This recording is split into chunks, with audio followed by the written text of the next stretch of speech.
Hi friends, welcome to my channel Manotalk 07. ఎలా ఉన్నారు అందరూ? నేనైతే చాలా బాగున్నాను. మీకు ప్రీవియస్ వీడియోలో చెప్పాక నేను ఒక గుడికి వెళ్ళానని చెప్పేసి, ఆ గుడి వచ్చేసరికి గొల్ల సీతారాంపురం, మనకి శ్రీకాకుళం జిల్లా రాజం నుంచి 7 కిలోమీటర్ల దూరంలో ఉంటుంది. ఇదే మనకి ఆ గుడి. ఇది పూర్వకాలం 16వ శతాబ్దంలో కట్టించారంట.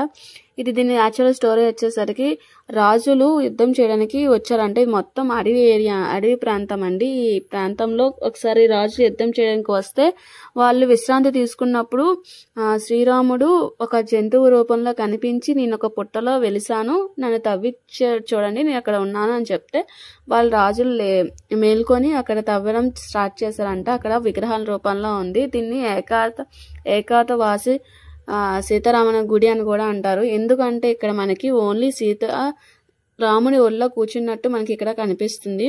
లోపలికి వచ్చేసరికి చూడండి, నాకైతే చాలా బాగా నచ్చింది గుడి. ఇది మనకి ఓపెన్ లో ఉన్నది in gate, and next left side ఉంది అది అవుట్ గేట్. నాకైతే ఆర్కిటెక్చర్ అనేది బాగా నచ్చింది. ఎందుకంటే 16వ శతాబ్దంలో కట్టించిన గుడి. ఇప్పుడు గుడి వేరియేషన్ ఎలా ఉందో మీకు తెలుసు. అప్పుడు అంతా రాయితోటే కట్టించేవారు, ఇప్పుడు అంటే సిమెంట్ తో కట్టిస్తున్నారు. కానీ ఈ గుడి కొంచెం పాపులర్ అయితే బాగుందని అనిపించింది నాకైతే. అండ్ కొంచెం పాపులర్ అయితే అందరికి తెలియాల్సిన ఏరియా అని అంటాను. ఇలాంటి గుళ్ళు తెలియాలి కదండి. ఇప్పుడు మన జనరేషన్ కైనా మన వచ్చే జనరేషన్ కైనా తెలియాలి. కాబట్టి ఈ గుడి కోసం ఇంకొంచెం గవర్నమెంట్ పట్టించుకుంటే బాగుందని నేనైతే ఫీల్ అవుతున్నాను. నెక్స్ట్ ఇక్కడ ధ్యాన మందిరం ఇవన్నీ ఉన్నాయి. నెక్స్ట్ ఇక్కడికి వచ్చేసరికి మనకి ఓన్లీ ఇక్కడ మనకి సీతారాములు మాత్రమే వెలుసున్నారు. ఇక్కడ ఆంజనేయ స్వామి కానీ లక్ష్మణుడు కానీ మనకి కనిపించారు. సపరేట్ గా మనకి స్టార్టింగ్ లో ఆంజనేయ స్వామి అనేది వెలిసి ఉంటుంది. ఈ గుడి లోపలికి వెళ్ళేసరికి నాకు ఒక కోటలోకి వెళ్ళినట్టు అనిపించింది. చాలా బాగా అనిపించింది గుడి మొత్తం. నెక్స్ట్ ఇలా మనకి చూస్తుంటే పక్కన కొన్ని రూమ్స్ లా ఉన్నాయి. ఆ రూమ్స్ ఎందుకున్నాయి నాకు అర్థం కాలేదు. చాలా నీట్ గా ఉంది.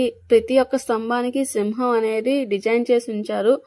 అప్పుడు కట్టడం ఇప్పుడు కట్టడం చూడండి, చాలా డిఫరెన్స్ ఉంది కదా మీకు. నెక్స్ట్ ఇంకా వచ్చేసరికి ఇది అక్కడ కొన్ని బొమ్మలు చెక్కేసి ఉన్నాయి, కానీ కరెక్ట్ గా షేప్స్ అనేవి లేదు. మొత్తం ఆర్కిటెక్చర్ చాలా బాగుంది. ఫొటోస్ కానీ బాగా వచ్చాయండి. లోపల దేవుడిని కూడా తీసాము, ఎందుకంటే క్లోజ్ చేసి ఉంది కాబట్టి ఎవరు లేదని ట్రై చేసాము, తీసాము ఫొటోస్ అన్ని. మేము కూడా చాలా తీసుకున్నాము ఫొటోస్ అన్ని కూడా. గుడికి వచ్చేసరికి మొత్తం చూడండి ఎంత బాగా కట్టారో కదా. పూర్వకాలం కట్టడం ఇప్పుడు కట్టడం మీకు డిఫరెన్స్ అలా తెలుస్తుంది. దీన్ని ఇంకా త్రికాళహస్తి గుడి అంటారు. ఎందుకంటే మనకి ఈ త్రికాళహస్తి గుళ్ళు 3 ఉంటాయి: బొబ్బిలి, సీతారాంపురం, శ్రీరంగ. ఈ 3 ప్లేస్ ని త్రికాళహస్తి గుడి రంగం అని అంటారంట. నెక్స్ట్ అది ఎందుకంటారో నాకు తెలియదు, మీకు తెలిస్తే నాకు కామెంట్ చేసి చెప్పండి. నేనైతే బెస్ట్ విజిట్ ప్లేస్ ఏది అంటే ఇది అని చెప్పొచ్చు. నాకైతే చాలా బాగా నచ్చింది. పిల్లలకి కూడా వాళ్ళకి కొంత మైండ్ ఫ్రీగా ఉండడానికి, లేకపోతే వాళ్ళకి కూడా ఒక మంచి ప్లేస్ చూసామన్న ఫీల్ రావడానికి అయితే నేను ఈ గుడి బెస్ట్ ప్లేస్ అని చెప్పొచ్చు. అండ్ ఇది కొంచెం డెవలప్ అంటే కొంతమందికి తెలిస్తే ఫండ్స్ కానీ లేకపోతే గవర్నమెంట్ పట్టించుకుంటే ఇది ఇంకా ఎక్కువ డెవలప్ అయితే బాగుంటుందని అనుకున్నాను. ఇది పూర్వకాలం కట్టించింది కాబట్టి ఫ్యూచర్ జనరేషన్ కూడా తెలియాలని అనుకుంటున్నాను. ఇది గుడి లోపల విగ్రహాలు మనకి ఫొటోస్ తీయలేదు కాబట్టి, అంటే మేము వెళ్ళేసరికి లాక్ చేసి ఉంది, మీకు కనిపించింది కదా, సో మేము ఇంకా తీసుకున్నాము. ఇక్కడ ఫొటోస్ అనేది మాత్రం చాలా బాగా వస్తున్నాయండి. మీరు దగ్గరలో ఎవరైనా ఉంటే మాత్రం విజిట్ చేయండి, మంచి ప్లేస్ అని చెప్తాను.